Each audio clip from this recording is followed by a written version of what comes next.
Well, holy smokes, everybody. Just when we thought the economy was rebounding and everything was looking all sunshine and rainbows, it's about to make a dark turn. Millions of Americans are going to be losing their unemployment benefits this week. Millions are going to have their unemployment benefits slashed by $300 a week.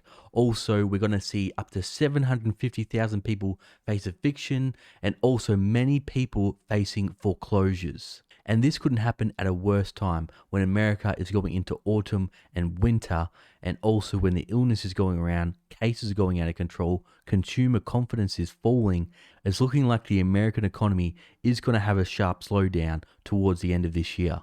So let's not waste any time, everybody. Let's get straight into the information, the data, and the facts. So have a look at this, everybody. Millions of Americans will lose unemployment benefits this weekend. So the federal unemployment program has been in place since March 2020 and will end this weekend in all states. While some people were calling for it to be extended again, but people, we can't have these unemployments going on forever. Eventually, it does have to end, and we're seeing rising inflation.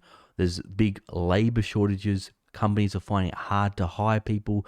This isn't, of course, playing all the factors in that case, but it is attributing to the labor shortages. And it has been a year and a half, so many people have had the chance to get a job if they really need it. Now, I'm sure some people may have just lost their job, and hopefully they can get support that they need, but the labor market does eventually have to go back to normal at some point.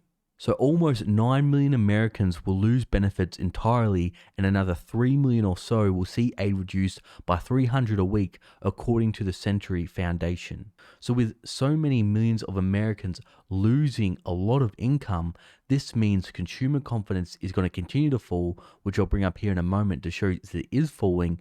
And this may mean that if we're already seeing consumer confidence falling, the economy weakening a bit, well, then this is just going to make the situation even worse. Because look at this, everybody. US consumer confidence falls to 6-month low.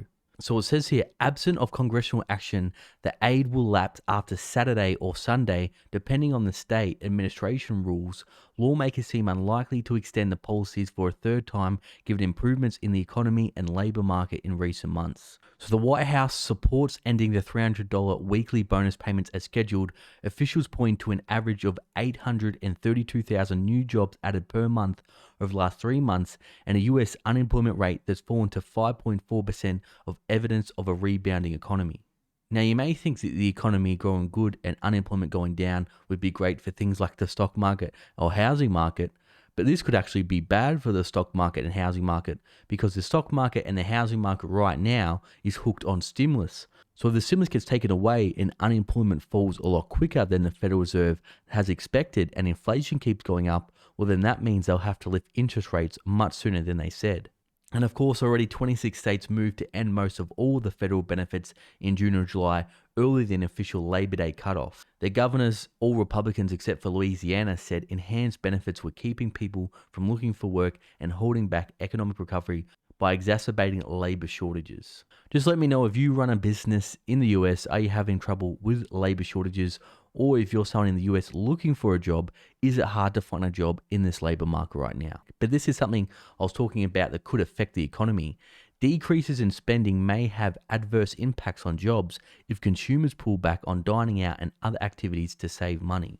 So again, like I said, these people's incomes, once they're cut, which of course they had to be cut eventually, but what that means for the economy is if they don't go out there and spend, that could affect other people's income, and their boss may say, look, we're not getting enough business anymore, so we're going to have to lay off you as well. And they go on to say with the rising cases, with the illness, some people are hesitant to go back to work, and there's also issues with mothers finding childcare as well. But people, this couldn't come at a worse time when there's millions of Americans that now are going to be facing eviction now that the Supreme Court overruled the eviction moratorium. And this is also happening as delinquencies are rising and some people will be entering into foreclosure. So what this means is, in simple terms, although the recovery looks like it's going great, really, why it's been looking great is because it's been using stimulus to cover up all the problems. They haven't fixed any of the problems. They haven't addressed any of the economic consequences of all the financial crises. They just keep throwing money at the problem and hoping it goes away. But people, the problems aren't going away.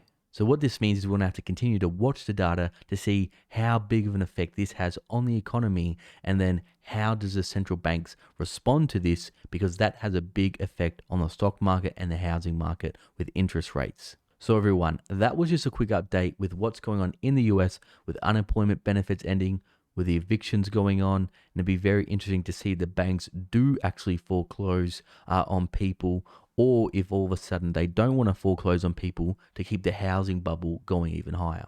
Now, for all my loyal viewers and subscribers still watching, you're awesome. If you haven't already, please tap that like and subscribe button. I'll keep you up to date with the latest happening in the stock market, the housing market, and global finance news. If you're bored, I'll put up some other videos here. I'll see you all there.